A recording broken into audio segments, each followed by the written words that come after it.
Je suis Marcelle Dubreuil, j'ai 70 ans.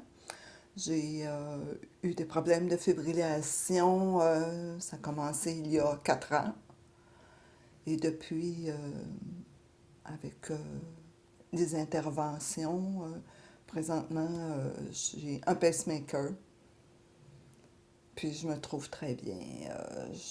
Mon cœur est très bien contrôlé avec le pacemaker et l'ablation qu'ils ont fait aussi. Alors, je ressens pas du tout jamais de fibrillation, moi. Pour moi, c'est le bonheur. Ils m'ont posé un pacemaker, ils ont essayé de contrôler, parce que je continuais à faire pareil de la fibrillation. Alors, ils ont essayé de contrôler avec de la médication. Mais là, j'ai fait des réactions à la médication encore. Là, j'ai fait des chutes de pression. Alors, ils ont fini par aller brûler le nœud AV. Alors, je suis une automate. Ça fonctionne. Mon cœur fonctionne seulement avec le pacemaker.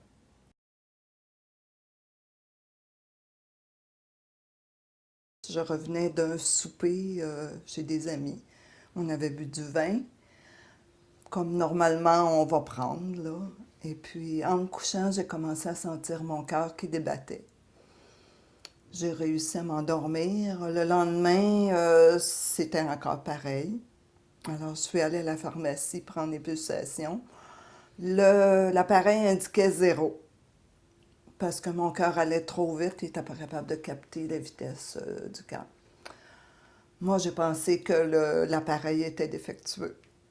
Alors, j'ai attendu le lendemain, qui était le 1er janvier.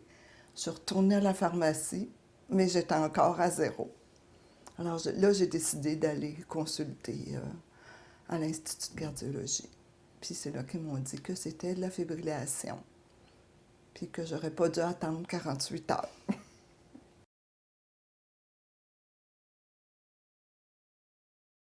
Ben, je savais pas vraiment qu'est-ce que c'était la fibrillation. Puis je savais pas que j'aurais des problèmes avec la médication.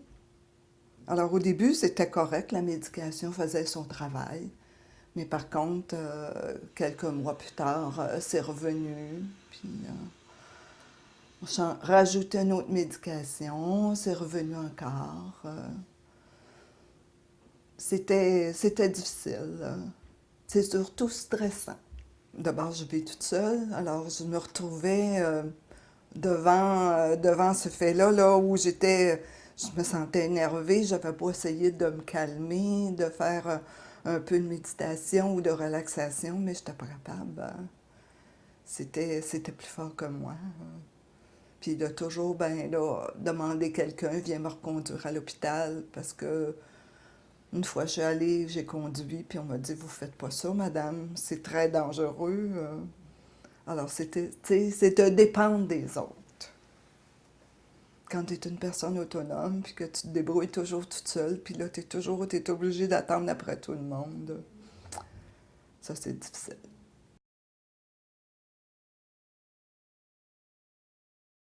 Pour moi, ça a changé beaucoup parce que moi, j'étais une personne très, très, très active. Du bénévolat, du sport, de la marche. Puis à un moment donné, ben là, j'étais plus capable. Là, j'étais trop fatiguée.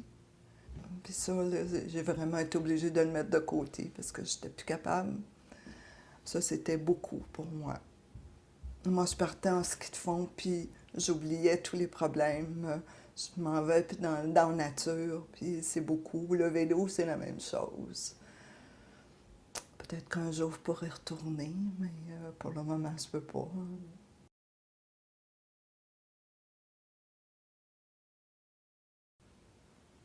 La spécialiste disait que moi, j'étais très difficile à traiter parce que je faisais des réactions aux médicaments.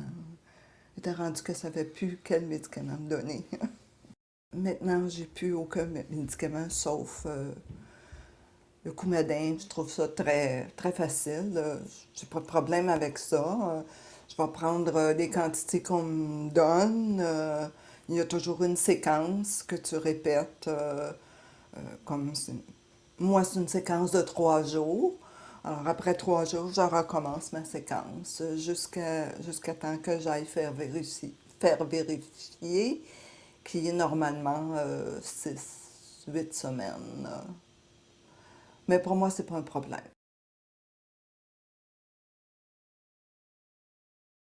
La publicité que j'ai vue à la télé, ou quand tu parles de fibrillation, que ça peut causer un caillot au cerveau, ça, on me l'avait dit, puis c'est pour ça qu'on m'a donné des médicaments. Mais je n'avais jamais réalisé que c'était vraiment, que je pouvais faire un caillot. Puis que quand j'ai vu la publicité à la télévision, je me suis dit, oh mon Dieu, ça aurait pu m'arriver. Mais à quel pourcentage, je ne sais pas. Mais c'est pour ça que dès que tu te présentes avec la fibrillation, ils vont te donner, la plupart du temps, ils vont te donner du Coumadin, puis ils vont te donner un médicament pour contrôler la fibrillation.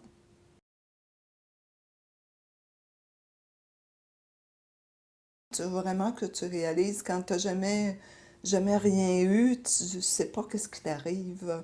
Tu sens bien que ici, tu as un serment, mais qu'est-ce qui t'arrive, tu ne sais pas, hein. Moi, je n'avais jamais été en contact avec personne qui faisait de la fibrillation. Alors, pour moi, je ne savais pas qu'est-ce qui m'arrivait. Moi, je lui dirais de ne pas attendre, de ne pas faire comme moi j'ai fait, d'aller consulter tout de suite. Puis à l'Institut de cardiologie, ils sont vraiment spécialisés dans les problèmes de cœur. Puis moi, je les enverrais là tout de suite. Même que je me sentais vraiment redevable envers eux. Alors, je suis allée faire du bénévolat. J'ai commencé à aller faire du bénévolat pour eux. Tous les fois que je suis allée, puis tous les traitements qu'ils m'ont donnés, les bons soins, je me sens vraiment redevable envers eux.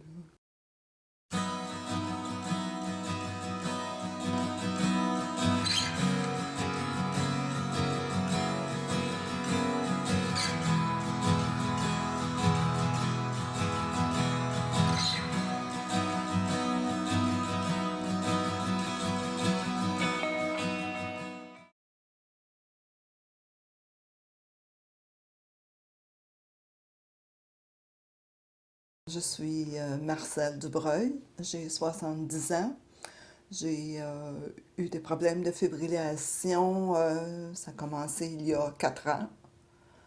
Et depuis, avec des interventions, présentement, j'ai un pacemaker. Puis je me trouve très bien. Mon cœur est très bien contrôlé avec le pacemaker et l'ablation qu'ils ont fait aussi. Alors, je ne ressens pas du tout jamais de fibrillation, moi. Pour moi, c'est le bonheur. Ils m'ont posé un pacemaker, ils ont essayé de contrôler, parce que je continuais à faire pareil de la fibrillation. Alors, ils ont essayé de contrôler avec de la médication. Mais là, j'ai fait des réactions à médication encore. Là, j'ai fait des chutes de pression. Alors, ils ont fini par aller brûler le nœud à.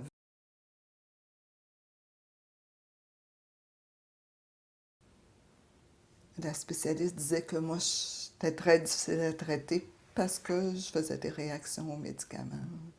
J'étais rendu que ça ne savait plus quel médicament me donner. Maintenant, j'ai plus aucun médicament sauf le Coumadin. Je trouve ça très, très facile. J'ai pas de problème avec ça. Je vais prendre les quantités qu'on me donne. Il y a toujours une séquence que tu répètes comme moi, c'est une séquence de 3 jours.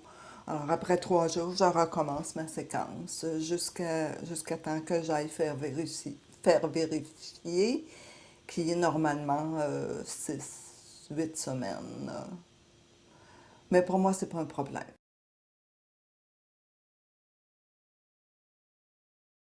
La publicité que j'ai vue à la télé, ou quand tu parles de fibrillation, que ça peut causer un caillot au cerveau. Alors, je suis une automate. Ça fonctionne. Mon cœur fonctionne seulement avec le pacemaker.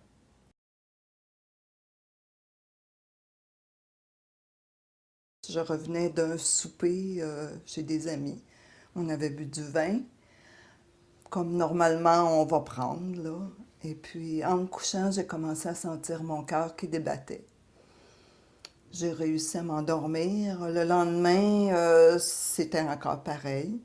Alors, je suis allée à la pharmacie prendre des pulsations.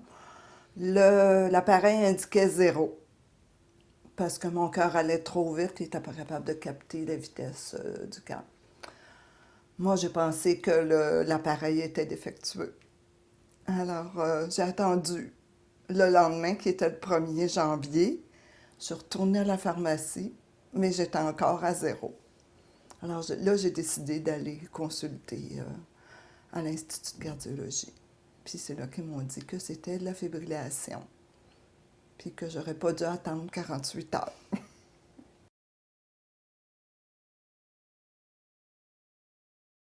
Bien, je savais pas vraiment qu'est-ce que c'était la fibrillation, puis je savais pas que j'aurais des problèmes avec la médication. Alors au début, c'était correct, la médication faisait son travail. Mais par contre, quelques mois plus tard, c'est revenu. Puis on a rajouté une autre médication, c'est revenu encore. C'était difficile. C'est surtout stressant. D'abord, je vis toute seule, alors je me retrouvais devant ce fait-là, là, où je me sentais énervée, je n'avais pas essayé de me calmer, de faire un peu de méditation ou de relaxation, mais je n'étais pas capable. C'était plus fort que moi. Puis de toujours, ben là, demander quelqu'un, viens me reconduire à l'hôpital, parce que une fois je suis allée, j'ai conduit, puis on m'a dit, vous faites pas ça, madame, c'est très dangereux. Alors, c'est de dépendre des autres. Quand tu es une personne autonome, puis que tu te débrouilles toujours toute seule, puis là, tu es obligé d'attendre après tout le monde. Ça, c'est difficile.